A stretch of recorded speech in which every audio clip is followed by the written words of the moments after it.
Our reservation for 7 people is accurate, and I kindly request a separate seat for a lady not included in the count. This request, typical of Elizabeth, my husband's mother, echoes her penchant for making loud demands and teasing me. However, today marks a turning point as I've resolved to expose a secret she's been keeping during our family gathering. I'm Natalie, a 28-year-old chef who graduated successfully from culinary school. I work at a highly rated Western restaurant in the city where I met George, a friendly customer who later became my husband. George inherited a historic electronics store, a beloved establishment in the community for 3 generations. Last year, George's father passed away, and he assumed the role of the 3rd-generation owner. My upbringing was in a household filled with culinary professionals, my father, mother, and even my brother. Growing up in such an environment exposed me to various cooking techniques and knowledge from a young age. Thanks to this upbringing and my innate talent, I graduated at the top of my class from culinary school. Despite my usual reserved demeanor, I've always been confident in my culinary skills. However, after marrying George, that confidence began to waver due to our close living arrangement with Elizabeth, which started shortly after our marriage. George's decision to live with his parents, a common practice in his family, came as a surprise. I had hoped to enjoy the early days of marriage just the 2 of us, but George's living arrangement was not disclosed earlier. Regretting it now wouldn't change anything. Living with Elizabeth turned out better than expected initially. She was kind, buying me treats from my favorite bakery, and even took on most of the household chores. However, there was one concern: the seasoning in her meals. Each dish was excessively salty, and while I initially attributed it to her northern origins, it seemed different from the preferences of others from the same region. I have a colleague from the north who prefers a lighter salt taste, making Elizabeth's dishes stand out. For instance, her stew, with vibrant ingredients, was overshadowed by an intense sauce, making it feel like directly putting concentrated sauce in my mouth. Doubts about whether this was the standard taste lingered, and my husband's comment about adjusting the taste to be lighter than usual only intensified my inner questioning.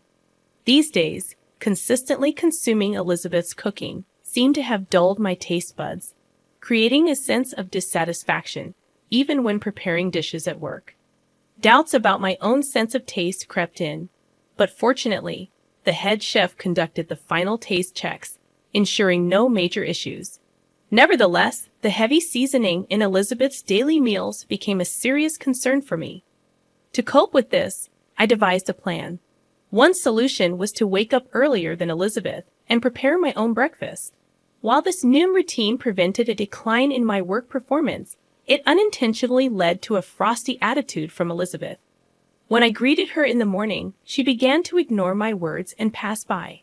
One evening, when I sought her opinion on a dish I had put a lot of effort into, she responded with criticism, questioning if I had seasoned it properly. Despite my explanation, she insisted it was bland, adding a significant amount of sauce to the dish. I couldn't help but feel that there might be some reason or background to her change in attitude. My husband has 2 older sisters, both of whom have established families. They welcomed me warmly from the beginning of our marriage and offered support if I ever had trouble with their mother. However, Emily, one of the sisters, had a different experience. As I helped with food preparation for her daughter's grand birthday celebration, the dining table was filled with a variety of distinctively unique and appetizing dishes. During the party, Emily's daughter expressed dislike for the stew, commenting on the heavy seasoning. When Emily suggested learning cooking tips from me, Elizabeth angrily exclaimed and left the scene, leaving me puzzled about the underlying issues in her behavior. I had some regrets about offering to help with the cooking from the beginning. The party ended abruptly amid a sour mood. While I believe Emily might have meant her words lightly, it was clear that Elizabeth had put love and effort into her dishes as well. It felt unjust for our heartfelt efforts to be belittled with a mere comment. That night, I lacked the courage to express my apologies to Elizabeth. From the next day onward, life became increasingly tough. Elizabeth would recklessly season the meals I carefully prepared, and on the worst days, she would even throw them away midway through eating. Seeking support from my husband in these trying times, I turned to him for help. However, his response was less than supportive, suggesting that maybe I had antagonized her and needed to listen more. As days passed, the strain in our marital relationship deepened. My husband started coming home late, claiming it was due to work, and even began missing family events. We were only married for half a year, so the idea of divorce felt premature. However, another hurdle emerged when Elizabeth tripped on our stairs and severely injured her leg. Despite Emily's kind offer to help with her care, Elizabeth insisted that, as the wife of the house, it was only natural for me to take care of her. This declaration changed my daily life dramatically, and attending to her needs became a relentless routine, even during work hours. Eventually, my colleagues' patience wore thin, leading me to resign from my job. When Elizabeth learned about my resignation, she seemed gleeful. From then on, my days were consumed with meeting Elizabeth's spontaneous demands at all hours, leaving my mind and body worn down. My husband's reduced presence at home added to my distress, and I began to doubt his reasons for working late. Pondering our next steps, I decided it was time to teach both Elizabeth and my husband a lesson. A few days later, during breakfast, I brought up the idea of divorce, shocking both of them. They questioned the sudden decision, expressing surprise and disbelief. My husband even suggested that my actions could tarnish our family's reputation. In response, I explained my dissatisfaction with the household environment and my determination for change. Confronted with my newfound resolve, they were taken aback. My husband apologized, expressing a willingness to be more attentive to our home life. He even suggested a break, understanding if I wanted to go to my parents for a change of pace. However, he requested that I still help Elizabeth due to her leg injury. Despite feeling disoriented, I sensed a hint of resentment in his words. I asked him to reflect on the situation, expressing my hope for positive changes if we continue to live together. I took a deep breath and calmly replied, "I'll think about it." At that moment, a smug smile appeared on their faces, revealing the evident blood ties between them. For the next few days, the atmosphere at home shifted. My husband began returning home earlier from work, but this improvement was short-lived. He soon started coming home late again, and Elizabeth's behavior reverted to its previous coldness. Despite her leg injury showing no signs of improvement, Elizabeth frequently went out without explanation. As I questioned her actions, I soon discovered a shocking truth. One day, my cell phone rang incessantly, with both my husband and Elizabeth expressing anger about me leaving Elizabeth alone. I sensed they wouldn't understand my perspective, and I revealed that I was at my parents' house.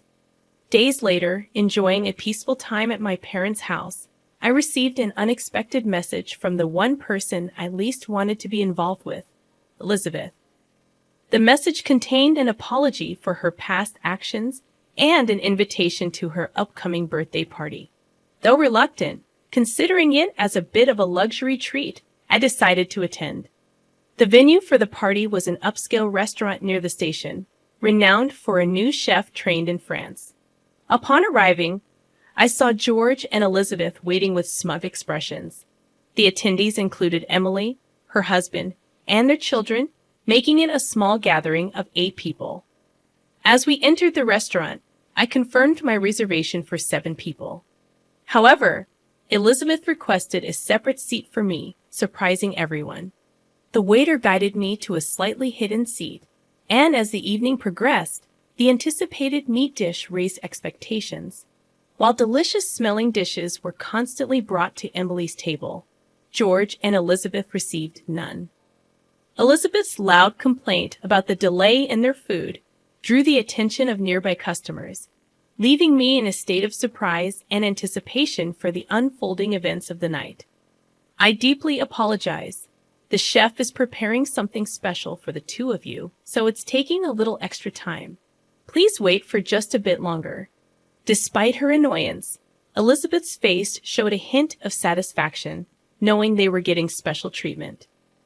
Soon after, footsteps could be heard coming from the kitchen, and their expressions froze in surprise. It was me, dressed in a chef's hat and apron. "What, Natalie? Why are you dressed like that? Is this your surprise?" While Emily and her husband enjoyed my appearance, George and Elizabeth were taken aback.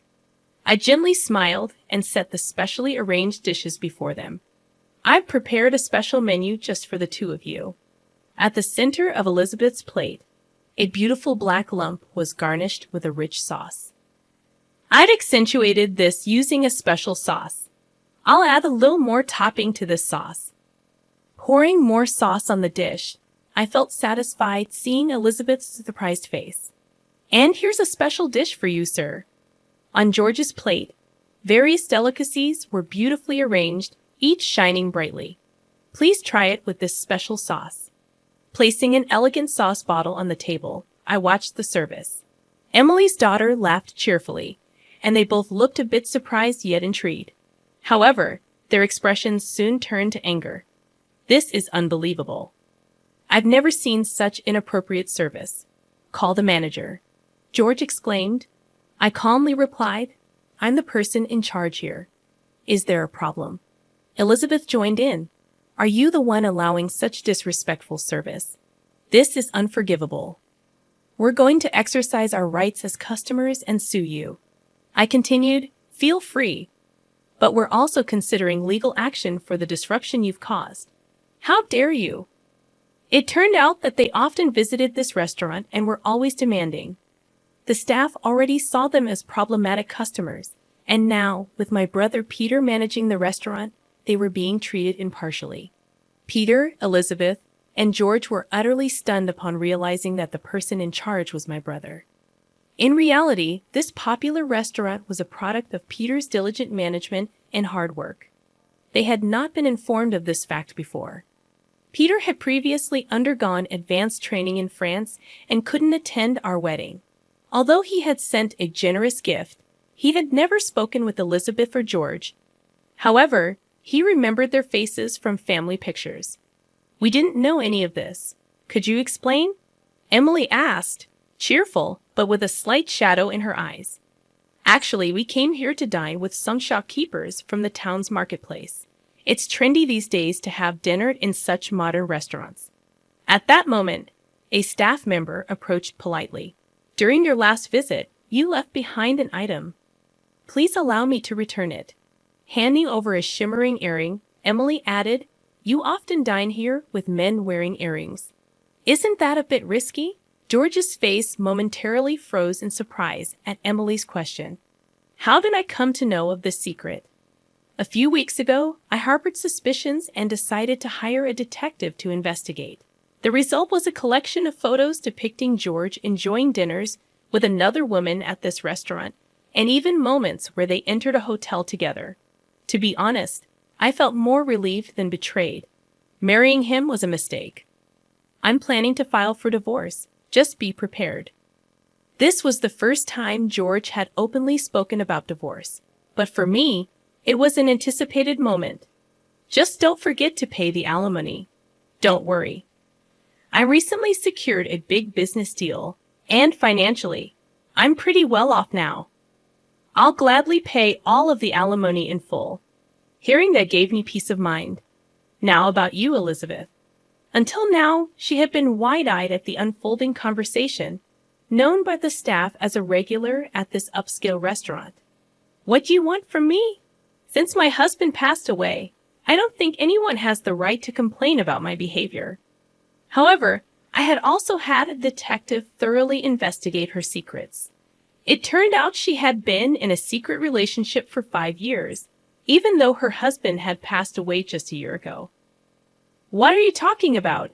Emily and her siblings, hearing this for the first time, stared at their mother in shocked anger. This revelation was unbearable for them, as they deeply cherished their father.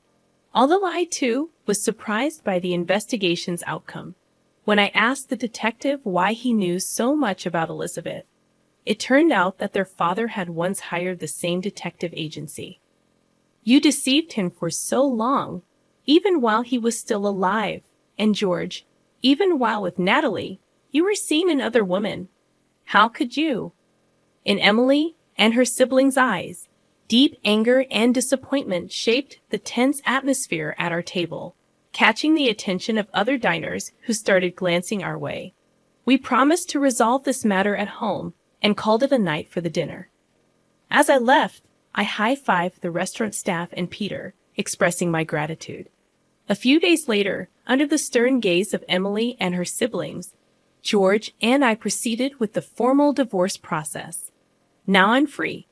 I won't regret anything, no matter what happens, he stated confidently. I never expected this outcome, even after I told you about my bad leg. I never imagined being treated this way. Ah, watch your step. She recoiled in surprise. In truth, her leg had already healed, yet she had been pretending to be in pain to maintain a superior attitude towards me. Her behavior once again left me in shock. From now on, both she and my husband will be strangers. Although our marriage ended within a short span of a year, I had no regrets whatsoever. When I checked my bank account, I was shocked to see that the alimony from both my husband and his mistress had been deposited simultaneously.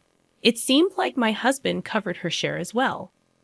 Knowing this fact, I could finally view them as no longer being a part of my life. Subsequently, there were some interesting developments regarding my husband and his mistress's relationship. He had gone into debt to pay the hefty alimony, but shortly after our divorce was finalized, she dumped him quite easily. From the information I received from Emily, it was revealed that the woman is infamous in the area for targeting married men. After the episode at the restaurant, we were informed by Peter that the regular patrons were also fed up with George and Elizabeth's antics, and they were elated by our surprise. From then on, the restaurant strictly prohibited those two from entering. Moreover, their dishonest attitudes quickly became known throughout the community. A major contract that my husband had been boasting about was eventually canceled, and his electronics store, sustained by the deep trust of the local community, now faced a challenging future. Elizabeth's subsequent life became quite difficult. Suddenly abandoned by her longtime lover, further medical tests revealed that her unhealthy lifestyle was affecting her health. Her health condition was significantly tied to her own way of living, which wasn't deserving of any sympathy. On the other hand, I was fortunate enough to return to the Western-style restaurant where I used to work.